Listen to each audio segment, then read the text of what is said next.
یوم آزادی کے موقع پر بلڈ ڈونیشن کیمپ کا انعقاد 87 بوتل خون جمع کیا گیا۔ بلڈ ڈونیشن کیمپ کا انعقاد کرنے والے سماجی کارکنوں کو اعزاز سے نوازا گیا۔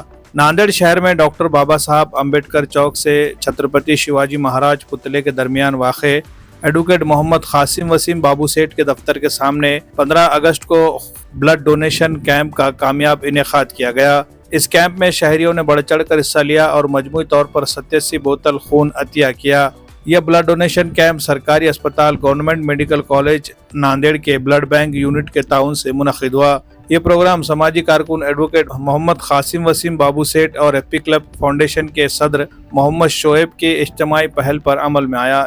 اس موقع پر سماج کے لیے نمایاں خدمات انجام دینے پر گورنمنٹ میڈیکل کالج کے ڈین ڈاکٹر سدھیر دیشمکھ نے ایڈوکیٹ محمد وسیم بابو سیٹھ اور محمد شعیب کو تہنیت پیش کی اور ان کی حوصلہ افزائی کے لیے ان کی خدمات کے اعتراف میں انہیں خصوصی سرٹیفکیٹ پیش کر کے اعزاز سے نوازا گیا۔ پروگرام کے دوران میڈیکل کالج کے medical superintendent doctor Sudhir Deshmukh, blood bank کے ڈاکٹر سمیت سر اور سوشل ورک یونٹ کے کنال سر موجود تھے۔ ڈاکٹر سدھیر دیشمکھ نے اس موقع پر کہا کہ بلڈ ڈونیشن کرنا دنیا کا سب سے بڑا انسانی خدمت کا فریضہ ہے۔ اس سے نہ صرف جانیں بچتی ہے بلکہ معاشرے میں انسانیت کا جذبہ بھی بڑھتا ہے۔ شرکا نے ایڈوکیٹ وسیم بابو سیٹھ اور ہیپی کلب فاؤنڈیشن کے اس سماجی اقدام کو خراج تحسین پیش کیا اور کہا کہ ناندیڑ جیسے شہروں میں ایسے فلاحی کیمپ باقاعدگی سے منعقد کیے جانے چاہیے تاکہ زیادہ سے زیادہ لوگ انسانی خدمت میں شریک ہو سکے۔